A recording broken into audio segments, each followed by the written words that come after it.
Hello, everyone. My name is Bailey Doucette, and today we're going to be discussing my final project, which is a media analysis of the TV show Swagger, only appearing on Apple TV. Okay, so a little synopsis, a little background on what exactly Swagger is or was, because it's actually not on air anymore. It was a TV show, a basketball TV show that premiered October 29th, 2021 and concluded on August 11th, 2023 on Apple TV. It's inspired by the early life, youth life of Kevin Durant, the famous NBA phenomenon. It follows Jace Carson, which is the guy that you see right here in the picture in the middle. He was 14 in the first season, but the second season was a 4-year time jump, so he became 18 once you saw him in the second season. He's a basketball phenomenon from Baltimore, or the DMV area, that is chasing his dreams of wanting to be in the NBA. It explores the high pressure world of youth basketball in America, which is a really, really big thing if you even look at right now. Just how they're branding these different guys and girls, just how they're going about everything is kind of very, very popular. And we also just had the March Madness, like NCAA championship, so you kind of saw it more so if you're in college or in high school. You kind of know the pressures behind that. They're coached by Ike, who is a former star in the DMV area, who has a complicated past, but he becomes a really good mentor and coach for these boys. It tackles themes of racism, media pressure, class inequality, ambition, identity, and emotional resilience.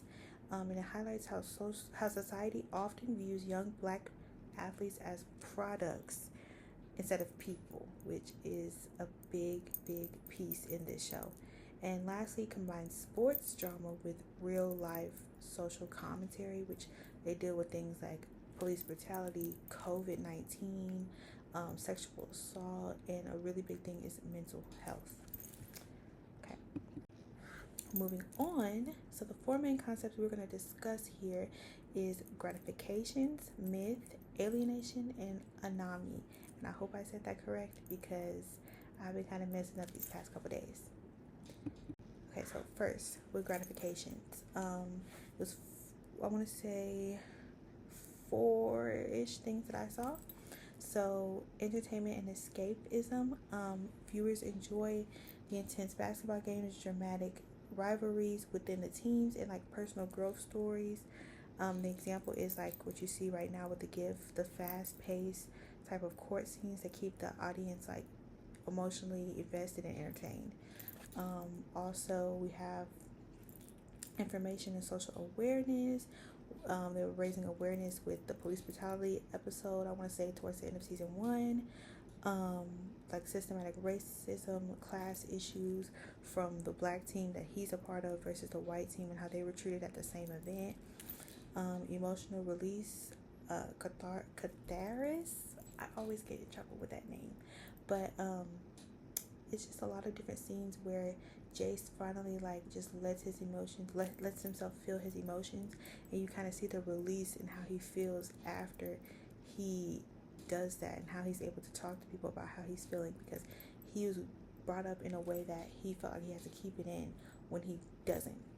And aesthetic enjoyment, cool basketball scenes with exciting camera angles, stylish lighting, great music, and like realistic clothes and settings. These kids are in high school. They do not need to be, just because they got money from NIL, they do not need to be riding around in Lamborghinis, Ferraris, and wearing Louis Vuitton and everything. They dress like kids. They drive regular cars. They got a little money, but it's more realistic than what you would see in other television shows.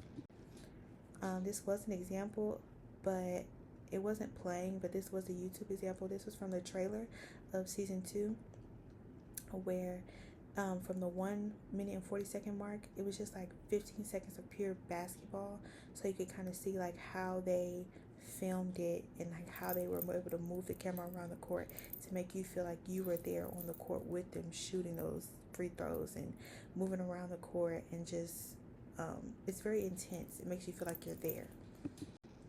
Okay, so moving on, myth.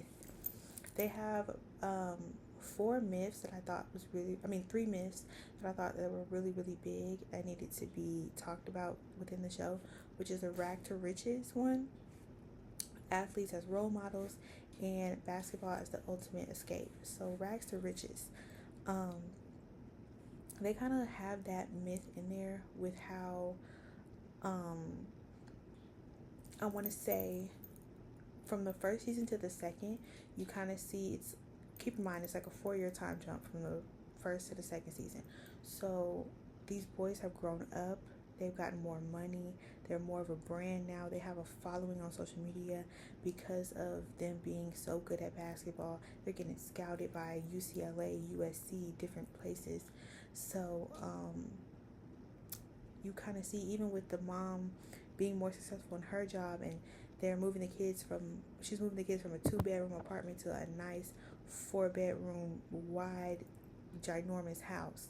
So you kind of see how they kind of have that myth of rags to riches in there without just like giving it to you and making it so obvious. Then we also have athletes as role models, which that's a myth as well, but it's kind of proven. How they, especially the second season, once I said like they gain all this money and NIL and everything, they view them, they make them brands and want them to be role models when they just need to be kids. And then also basketball as some type of ultimate escape is a big thing too, because it can be an escape and it can be a good thing, but you shouldn't just use that, and I feel like they do sometimes, you shouldn't just use that as, oh, I'm mad, I'm gonna go play basketball. No, you need to talk about your feelings. You need to let your feelings out, because basketball is only going to do so much for you until you're just like a broken person in the inside. Alienation. Okay, so there's a lot of alienation in this series, specifically towards the end of season 1 to going into season 2. Jace alienated himself a lot. Even the players did. They alienated themselves from Jace because of how he was acting towards them. They were getting alienated from the system of basketball with a lot of things that were going on within the show, within the school. Their basketball team was going to get even just cut from the private school that they were going to. Also, yeah, like I said, alienation from each other. Social media and image is very important too, because they're supposed to portray this certain way for social media to get the views, to get the likes, to get the money. But when they start acting their true selves, alienation is something that happens, because certain people, certain scouts want to leave and alienate themselves from Jace, from his peers, because that's not how that they don't approve of how they're acting. That's not how you make it in the NBA.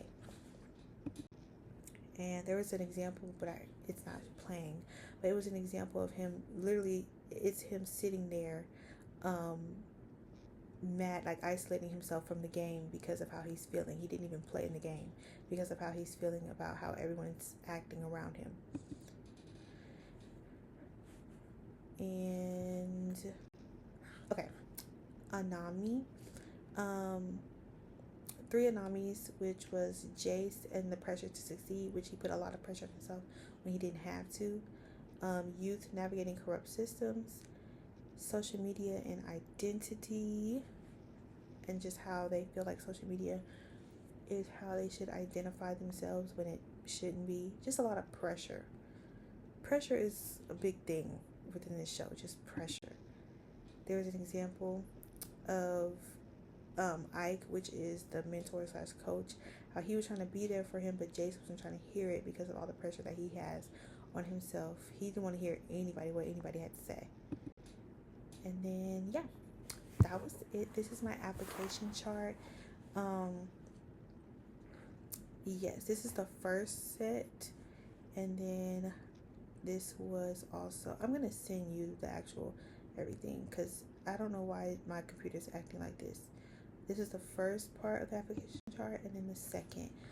I learned so much with dissecting these 2 seasons, these 16 episodes, hour-long episodes that I had to watch.